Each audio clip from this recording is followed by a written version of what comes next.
కొంగ కపటం. పూర్వం ఒక సరస్సులో ఒక కొంగ నివసిస్తూ ఉండేది.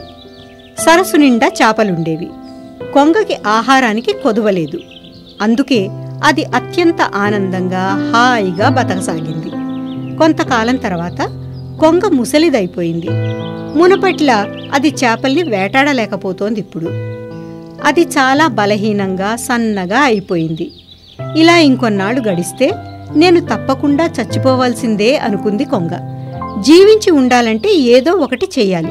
ఒక ఉపాయం ఆలోచించి దాన్ని అమలు చేయాలనుకుంది. విషాదమైన మొహం పెట్టి సరస్సు ఒడ్డున కూర్చుంది.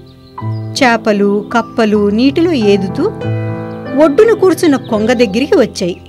కాని కొంగ వాటిని వేటిని పట్టుకునే ప్రయత్నం చెయ్యటం లేదు. సరస్సులోని అన్ని ప్రాణులకి కొంగ ప్రవర్తన కొంత ఆశ్చర్యంగానే ఉంది.